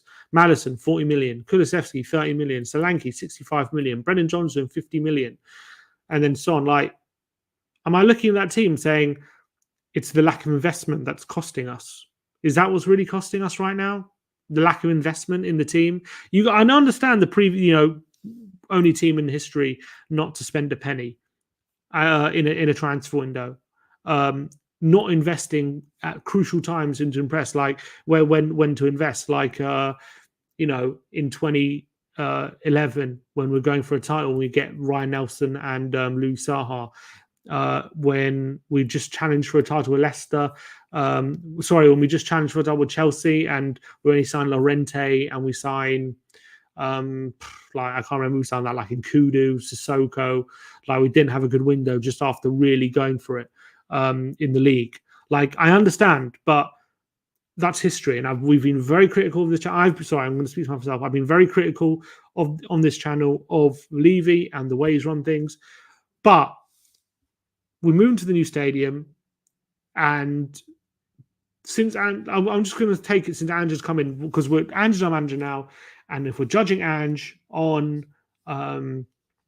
his merits, and we're judging him about what we can do better at, and why we're whatever 9th in the league or whatever we are, am I looking at the team and saying it's the lack of investment that's the issue? We haven't spent enough money. We need to spend more money.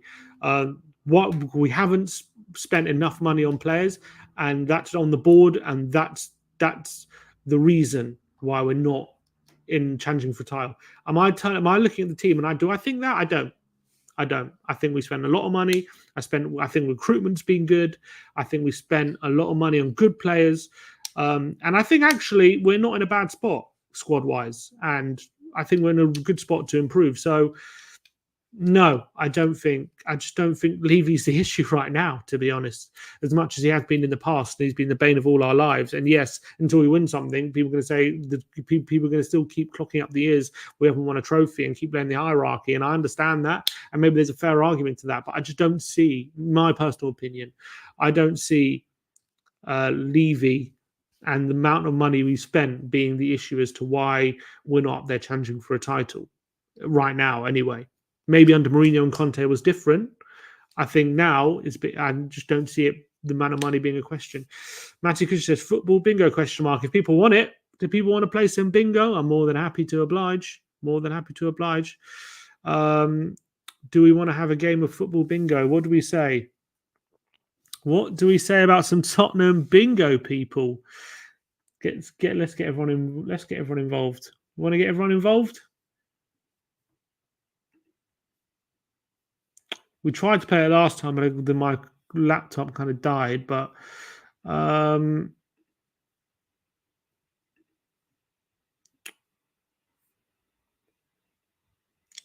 anyone? Is anyone going to beat me though?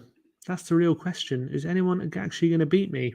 Because you struggled last time. All right, I'm going to share the screen.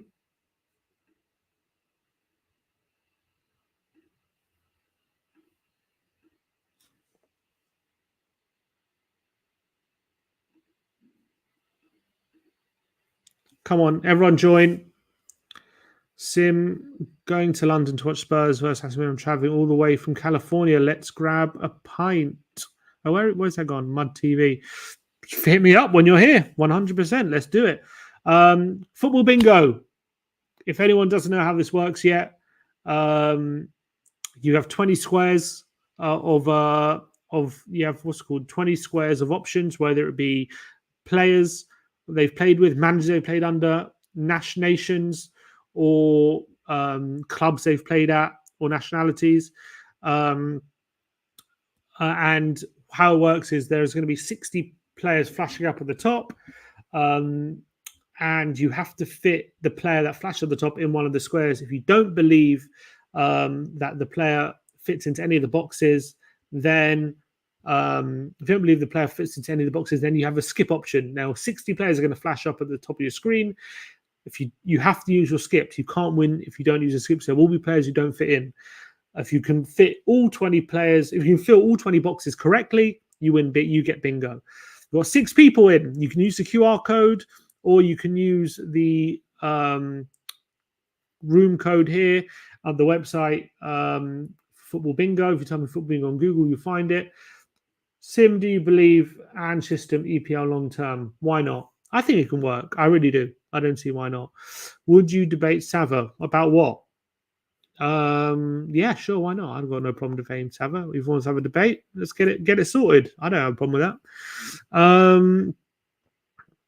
What do you think of this stat? We've not scored from a free kick in 53 games since the start of last season against Brentford. Does this worry you? Is that a free kick, like direct free kick, or like just a free kick in general, like crossing it in? Because I guess, yeah, the Romero scored against Brentford. We have created chances from free kicks.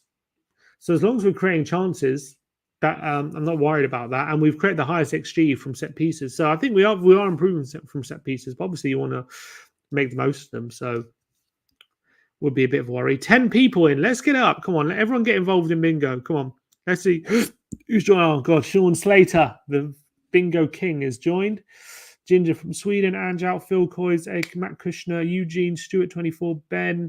Oh, is that my brother Ben, or is it a different Ben? I don't know. Lizzie Rascal, all joining. Come on, everyone, let's get involved in a big game of bingo, people.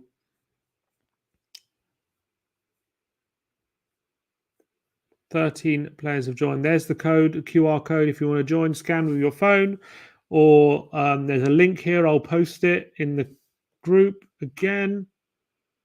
For some reason, it won't let me pin the comment. But anyway, it's there. You can find it.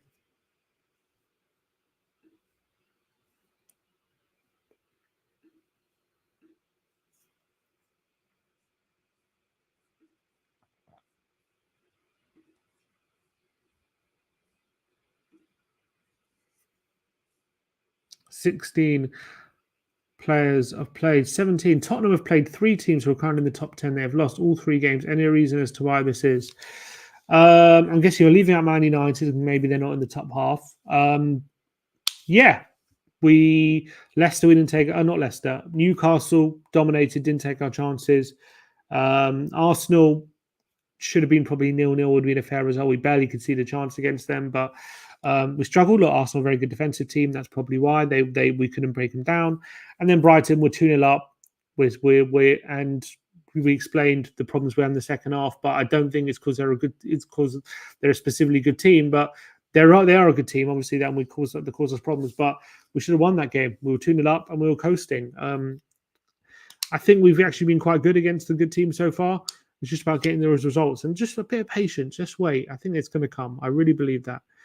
If we don't win Europa League, what happens to our team? Depends where we finish in the league, John. Depends where we finish in the league.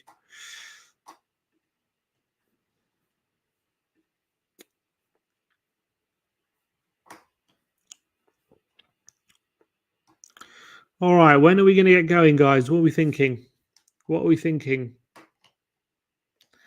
Balloon Gate was the end of Basuma defense.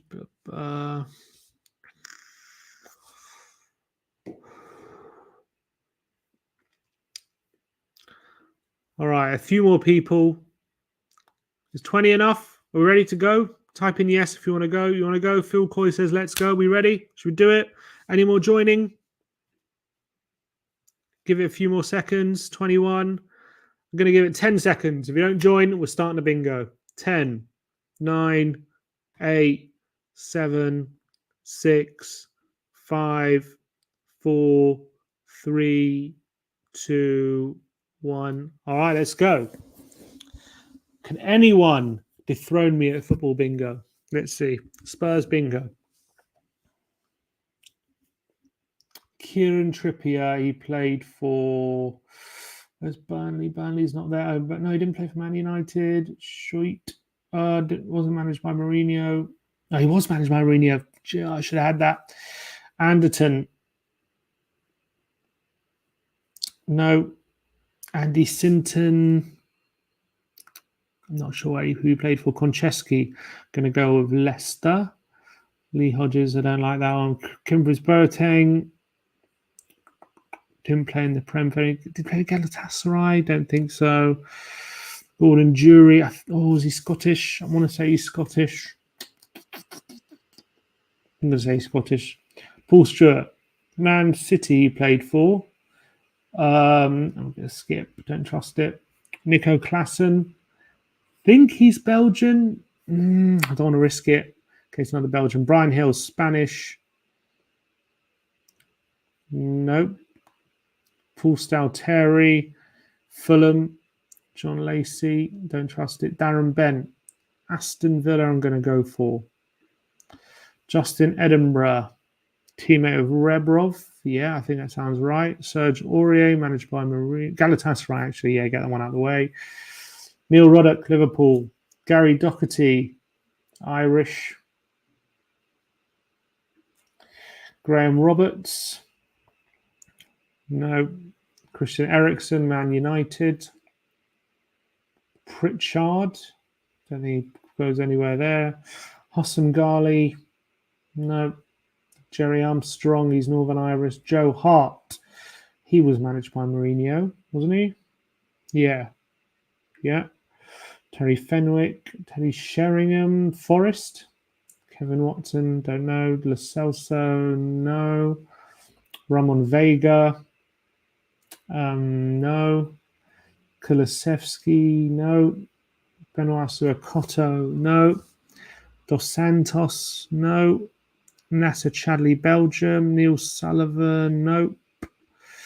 Harvey White, nope. Running out of players here, not good.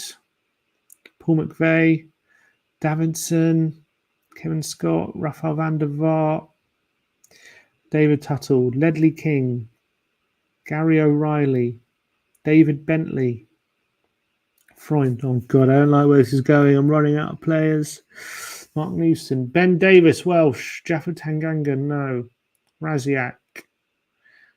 I've got a feeling he played for Wolves, but I don't know. Dean Parrott, Højbjerg, Danish. Walker Peters, no. Chimbonda, French. Just a Wolves player. Come on. Give me a Wolves player. Give me a Wolves player. Give me a Wolves player. Give me a Wolves player.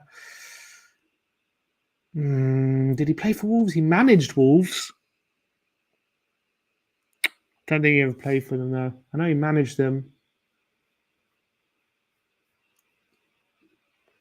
Well, I'm top at the moment. Top. What did I get wrong? Oh, Justin Edinburgh never played with Rebrov. For God's sake. That's not good. But I am top. But Sean hasn't done his yet. I don't like this. Don't like this at all. Sean hasn't finished. Oh, he has finished. Come on, boys. Come on. No one can beat me at the football bingo. Come on. Levy Love O'Brien. That is my bingo card. Justin Edinburgh. That's a bit annoying. Bit annoying he doesn't play.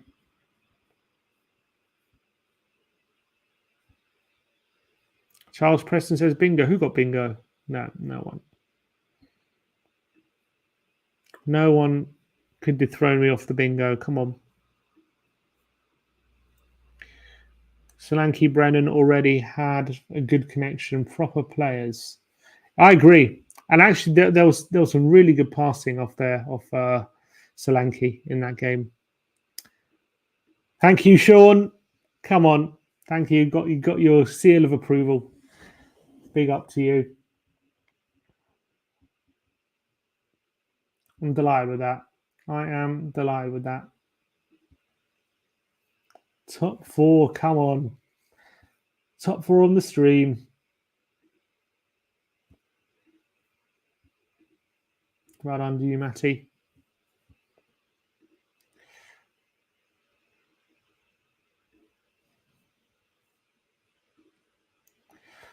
Do we want to have one more round? What do you think, guys? One more round? Let me know in the comments.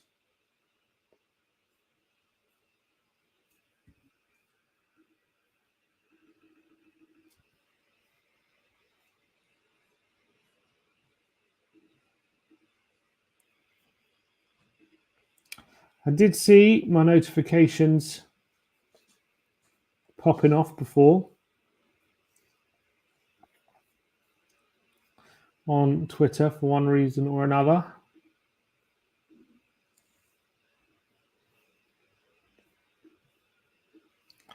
Apparently there's been a tweet going around. Might as well react to it. Anyone else can't stand these two? People don't like us, apparently. Can't stand us. Apparently Don Falcone can't stand us so much that he follows us. Anyone else can't stand people they follow? Because apparently Don Falcone can't. He follows people he can't stand. But anyway, that's enough about that. All right. Do we want to have another game of bingo?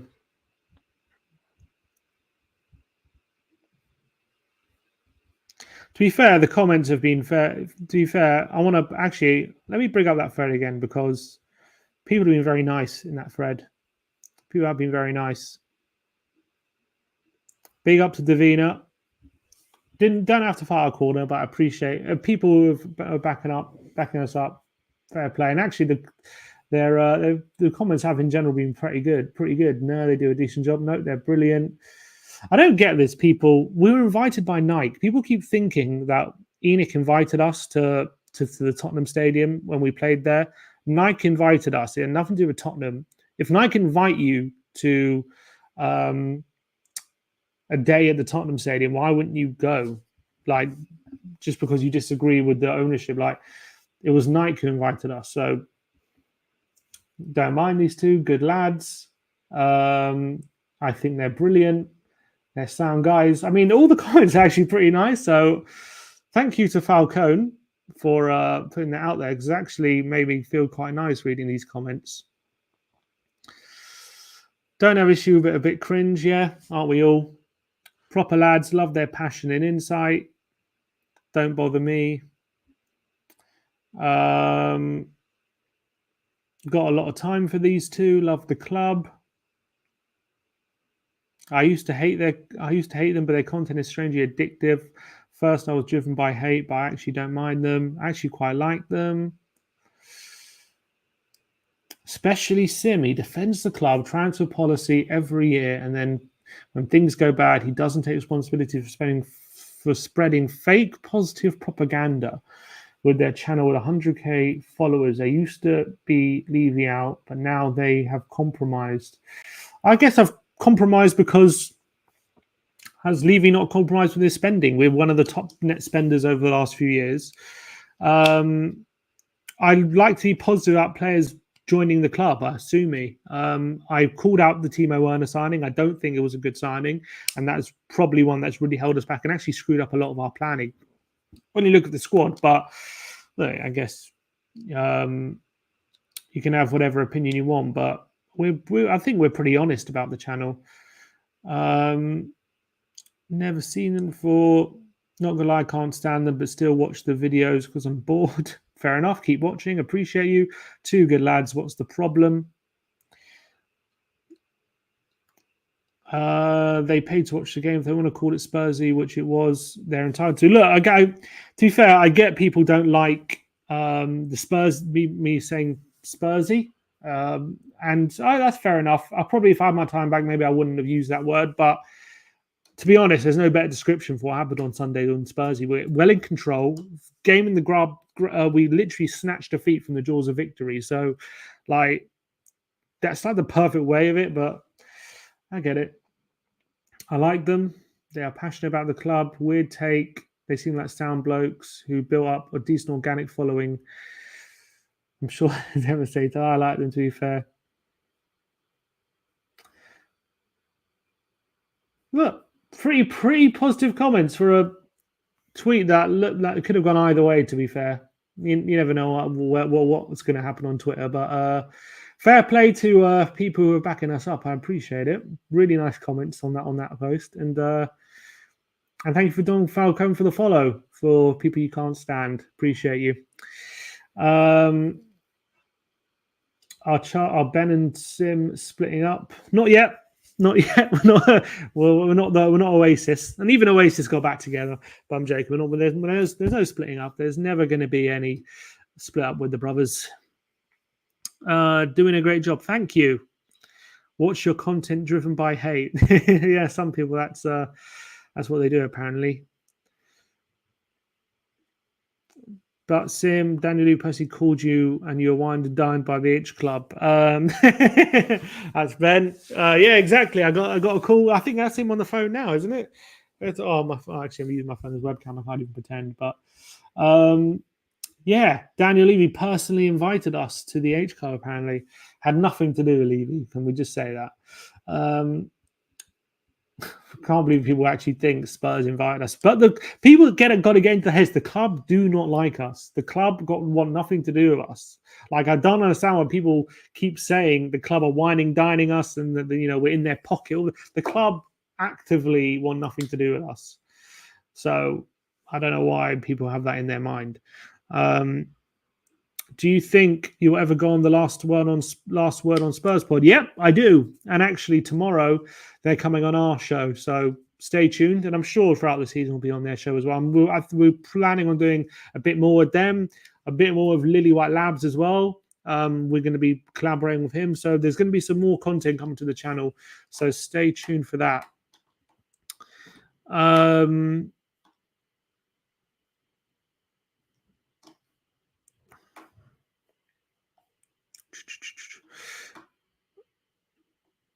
When we are open wing side opposite, we side score from the game. What? I don't know what that means. I'm sorry. The English is not great. I'm really sorry. I shouldn't have brought it up.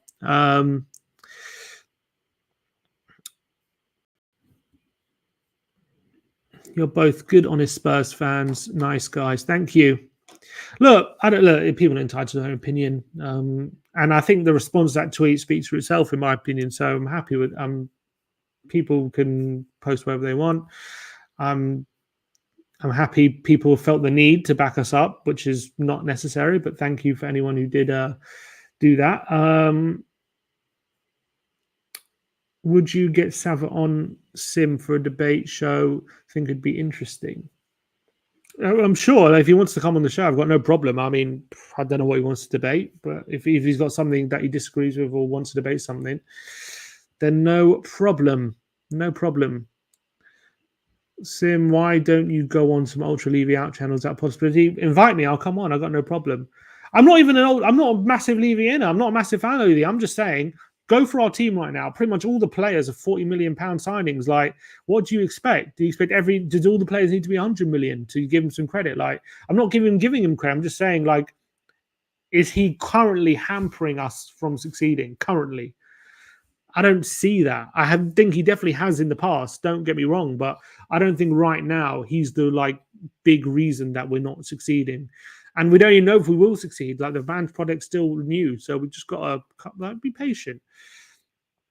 You predict the PL well. Big up Ben and Sim. Big up to you, Rich Edwards. Thank you for that. Sava would let loose. Bring it on. I don't know what I would disagree with him about, but I mean, I don't know if he's Ange out, but whatever. Who fancies a quick Sporkle quiz? Tottenham scores. I'm quite in the mood for one. Just get why not?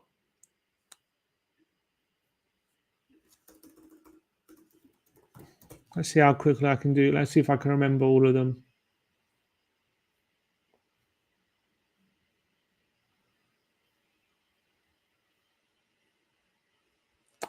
Oh, European opponents. About all these random Carabao, and the only one they have is bloody Tottenham 2021, which was lockdown. I don't like lockdown football.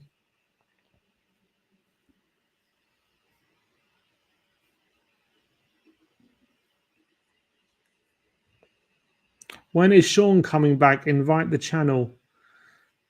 Soon, hopefully. Sean, yeah, he was back in the Watch On group, but I don't know if he's don't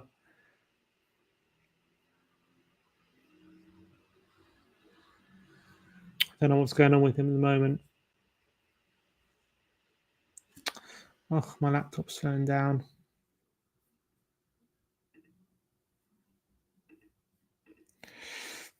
Sim, if other than a left back, which we have to bring in January, I don't really see where else we're going to get young talent. So I hope next summer we spend big on upgrades on players. I agree. Always good to get an upgrade, maybe. But no, hopefully, maybe the 6, maybe wingers. Those would be the big positions I'll be looking at. Let me see this share screen.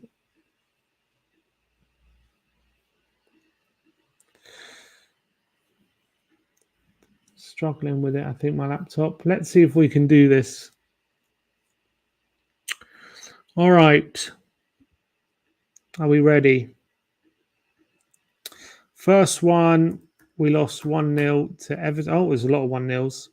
We beat Lokomotiv Plovdiv 2-1 in the last minute. We won 5-2 Southampton. Oh, do we win 3-1? Yeah. We drew 1-1 with Newcastle at home, and then one of the Carabao Cup with Chelsea. Haifa, I believe, what was 7-2. Man United away was famously 6-1. West Ham at home 3-3. Tottenham against Lask. Ooh, was it 3? Tottenham against Lask, was it 3-1? No, it wasn't. 3-0. Yeah, 3-0. Burnley away. Antwerp away. We won. Was it 2-1? No. Was it 3-1? Was it 1? Oh, I can't remember. Antwerp away. Was it 1-1? No, it would have come up. 0-0. No, that was Chelsea away. What was Antwerp away? Oh, we lost 1-0 with a free kick. That was it. Brighton at home, 2-1, Gareth Bale. Man City at home, 2-0. We also beat Arsenal at home. Ludogorets at home, 3-0, wasn't it? 4-0? 4-0. Leicester at home, we lost 2-0. Marine away, that was what, 5-0. Wickham away, that was, I think, 4-1. Harry Winks scoring that day. Everton away, if that was in the cup, that would have been 5-4. Palace at home, 4-1. That was also Burnley at home. Newcastle away, I think it was 2-2, and so was Everton. And then the last game, 2-4. There you go, 100%. 57 out of 57. But it did fill in a lot of answers for me, so I got away with that one. But the other time I didn't do that. That was pretty simple. 5-0 Marine. The ball knowledge is crazy. Big up to you, Matt Kushner. All right. We will do one more bingo. And then I'll leave it there because there's my laptop. I can sense it slowing down. Who wants another bingo?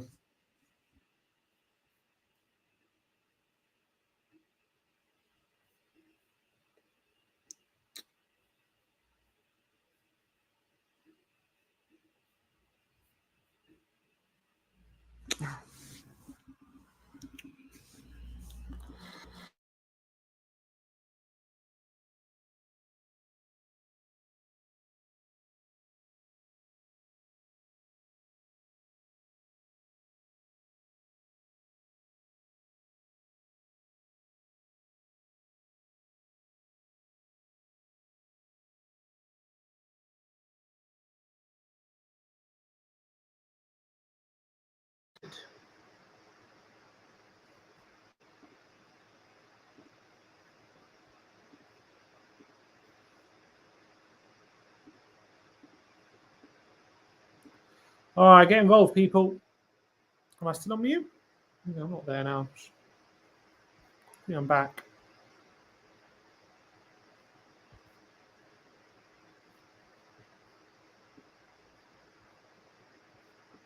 Who's joining?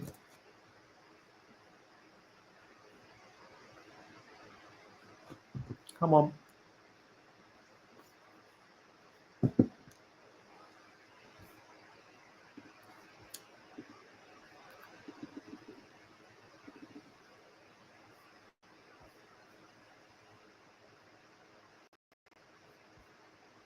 Get involved in the bingo, people.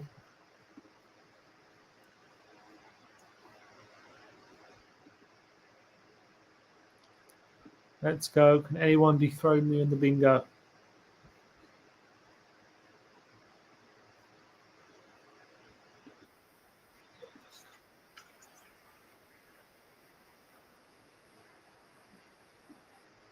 Don't know what that's about.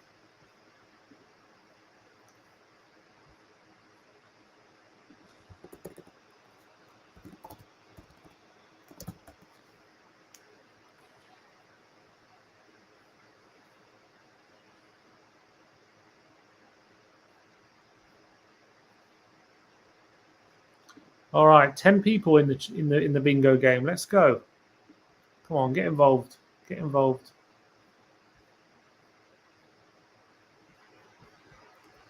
While we are waiting, let's I can let you guys enjoy a nice time lapse of the stadium that the club have put out. Why not? This is the club getting ready for the NFL. Anyone there? Put in the chat if you're at the NFL on Sunday. Let me know in the comments. Sim, do you have a real job? That's very offensive because this is my real job. YouTube is a real job, people. Talking about football for a career is a real job, all right? I earn money.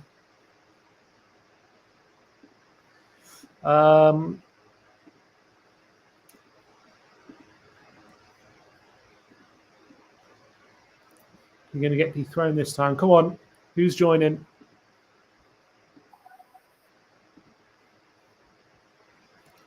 One more, then I'm going to end this. Well, we're going nearly 2 hours.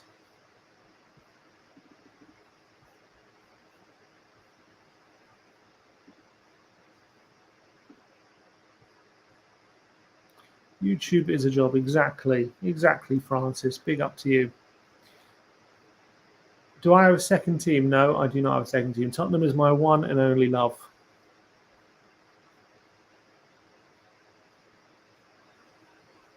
Do I need to add the link again to the chat? Oh, I clicked. Sorry, I absolutely clicked the wrong thing. My bad. Well, we're starting. Apologies, people. That was a complete mistake, but maybe we'll do another one. Tavernier, don't even play for any of those. Kovacic, Champions League winner with City, is he? No, I don't think he is actually. Adama Traore, Villa, Josh De Silva, Darius Vassell. No, played for Villa, I know, and Man City. Matty Taylor with West Ham, Kolo Toure, Cote d'Ivoire, no.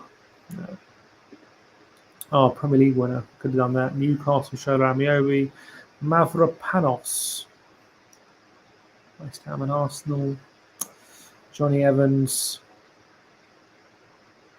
he's a Champions League winner. Tim Howard, American, Craig Gardner, Luke Dean, French, Sarabia, Spanish, Isaac Hayden, Skip, Sigurdsson, Skip, Erling Haaland. I could have gone Norwegian. It's really annoying. Scholes, no. Dominic Matteo, Leeds. Beto, no. Everton. Harvey Elliott, no. Nicholas Dominguez, no. I think Tyler Adams, no. Titus Bramble, no. Matoma Brighton, Willy Bolly. Forest, yeah, Forest. MacArthur. No, is he Scottish? Oh, I know he's Scottish. Tim Krul, Chris Perry, Fraser Forster, Begovic, Jorginho Euros, Trezor, no. Clichy, no. Evan Ferguson, Irish, Lamina. See, I should have gone Haaland for Norwegian. That might have screwed me over. Ian Osman, Gary Kelly, Matt Doherty, Nathan Patterson, Endo, Letitia, Colwell. I need a Portuguese and Norwegian. Norwegian, Risa. Just need Portuguese now. Tony Adams, Azpilicueta. Oh, God, come on. Give me one more. Oh, yes, Diego Dallo. Bingo! No one can dethrone me. I love football, but I'm way out of my depth here. I finished. I didn't understand until watching you play.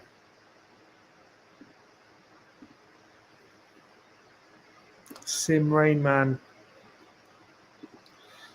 No offense intended. Football is your life then. Yep, it always has been. Probably always will be. I wish I had a job like yours.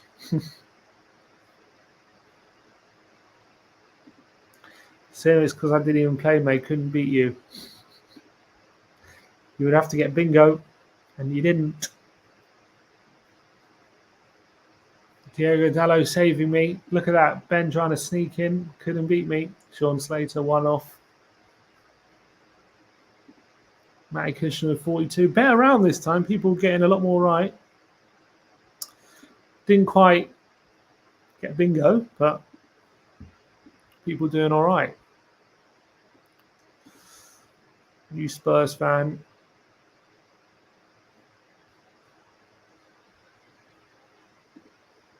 I think that's it. I think I've won. 2 bingos, 2 wins. Big up to everyone in the chat. Thank you, Shawnee. Big up to you. Close on this occasion, but no cigar. Phil Coy says one more. One more. Spurs or Prem? Put it in the chat. What do you want? A Spurs or a Prem? Spurs or Prem? I'll do one more. Put it in the chat what you want. Do you want a Spurs one or a Prem one? It is a Spurs channel after all.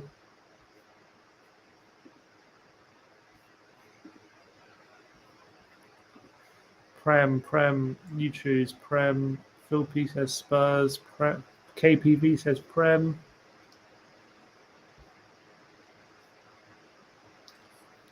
Two votes for Spurs. More. Oh, another Spurs. Stephanie says too young for Spurs. Euro 2024.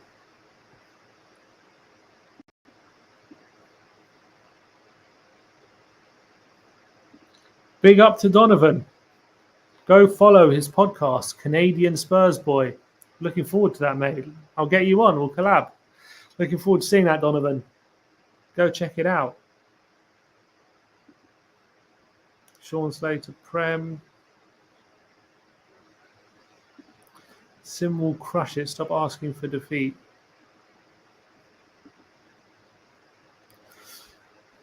We will go. More people have asked for Prem, so we'll do Prem. Get involved. Come on, one more. We'll end the show.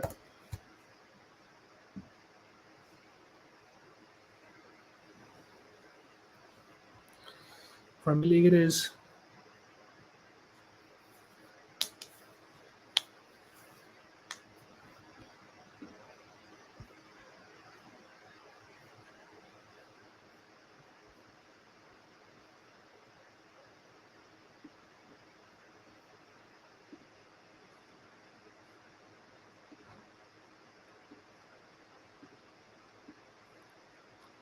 Nobody wants to be humiliated by Sim. It's already happened twice today, mate. So 14 already in. All right, come on.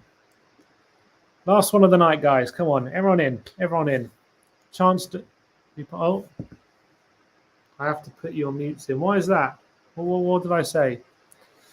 Sim is too goated. Big up to you, Noah. Oh, here he is. Here he is. Oh, Brian Daigle. Oh, Brian Daigle. Because you keep on giving me answers. Because I'm too quick for all of you. It all goes through my head. All right. Let's go. 85 people in the chat. 18 of you are currently in for bingo. I'll give you 10 more seconds because I'm hungry and I want to eat. So let's beat you guys and me off to get some grub.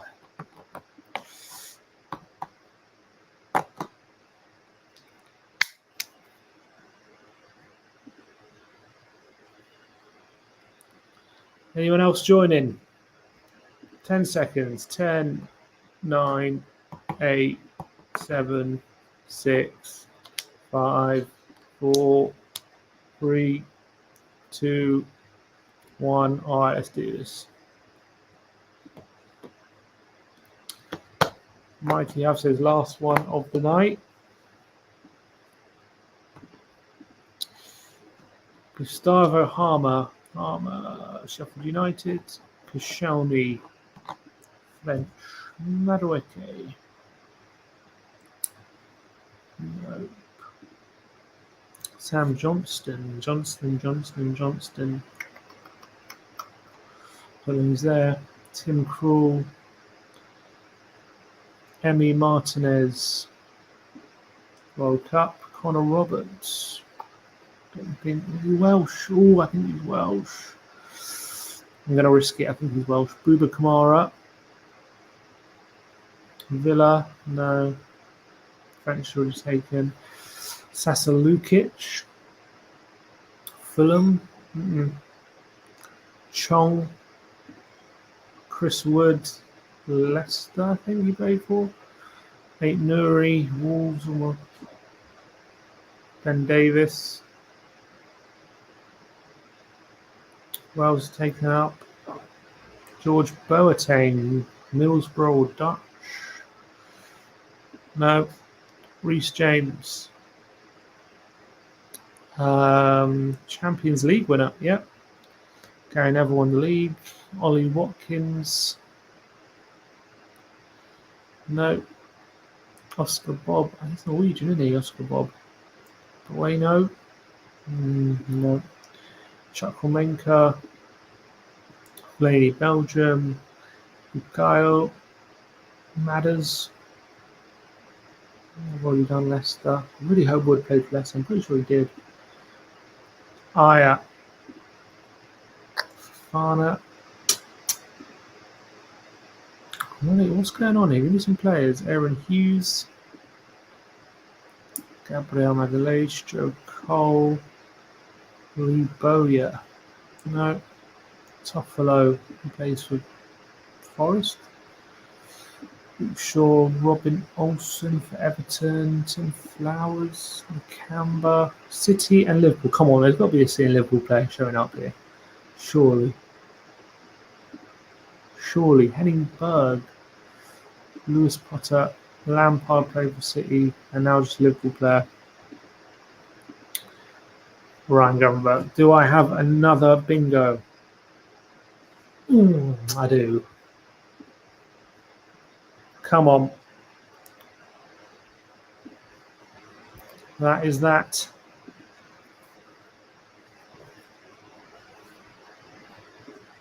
Anyone else going to beat me at bingo? Oh, Shawnee. Shawnee Slater did it with less answers. Shawnee. Well done. Well done, Sean. Very good. And Phil Coys. Wow. Both with less answers. Beat me. A lot of bingos going on.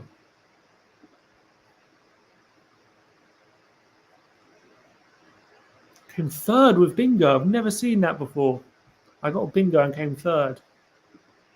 It's all right, Sean. Well done. You deserve it. The streak is over, Sim. I know.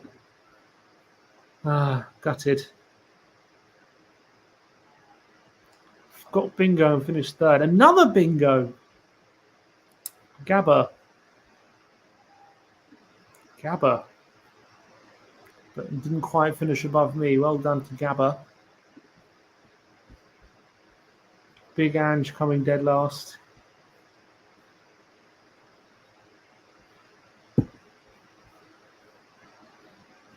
I got 9th. Bingo King dethroned.